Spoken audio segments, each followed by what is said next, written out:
आइए दोस्तों देखते हैं रेलवे का इतना ज़्यादा इंपॉर्टेंट क्वेश्चन देखते हैं कि आयतन में घन से संबंधित रेलवे का बहुत ही ज़्यादा इंपॉर्टेंट क्वेश्चन है और आपको इस क्वेश्चन को अच्छी तरीके से समझना। ये रेलवे में बहुत ही ज़्यादा बार क्वेश्चन पूछा जाता है। तो देखते हैं बिना कुछ देरी के। क्वेश्चन है, एक घन के किनारों की लंबाई का योग वर्ग के परिमाप के 8वें हिस्से के बराबर है। यदि घन के आयतन का अंकीय मान वर्ग के क्षेत्रफल के अंकीय मान के बराबर है तो घन की कोर की लंबाई कितनी होगी।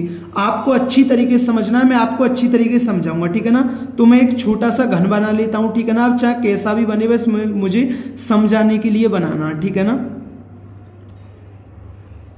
अब ये घन बन गया, ठीक है ना। तो मैंने घन की एक भुजा की लंबाई मान ली, x मान ली।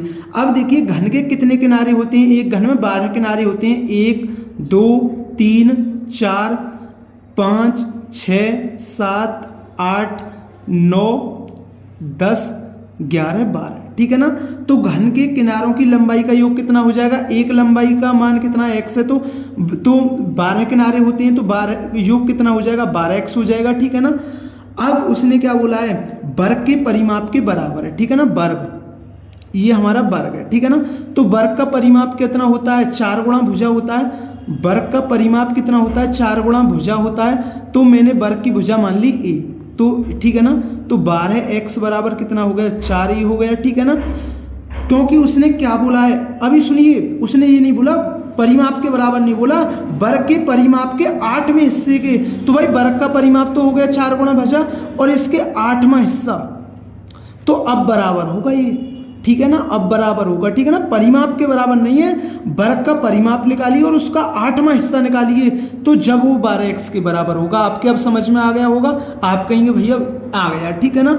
अब देखिए, तो उसने क्या बोला, घन के आयतन का अंकीय मान वर्ग के क्षेत्रफल के अंकीय मान के बराबर है। मतलब जो घन का जो आयतन है ना, वो किसके बराबर है, वो वर्ग के क्षेत्रफल के बराबर है। वो वर्ग के क्षेत्रफल के क्या बराबर है, ठीक है ना।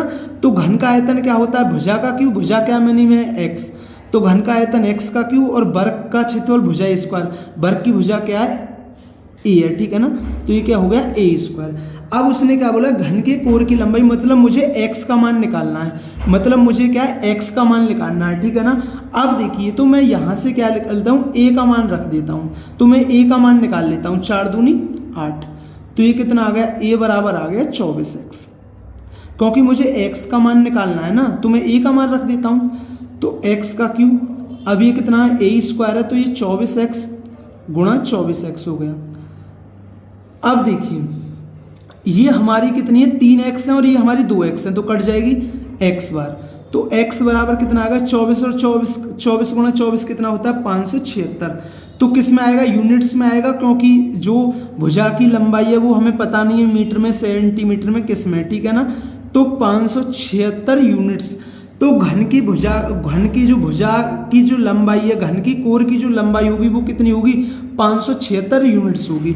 तो दोस्तों मैं उम्मीद करता हूँ ये रेलवे का बहुत ही ज़्यादा इंपॉर्टेंट क्वेश्चन है। ये आयतन में घन से संबंधित रेलवे का फेवरेट क्वेश्चन है और आपके अच्छी तरीके से क्लियर हुआ होगा। अगर दोस्तों चैनल पर नए हैं तो चैनल को जरूर सब्सक्राइब किया करें, वीडियो पसंद आई हो तो वीडियो को जरूर लाइक किया करें। थैंक यू दोस्तों।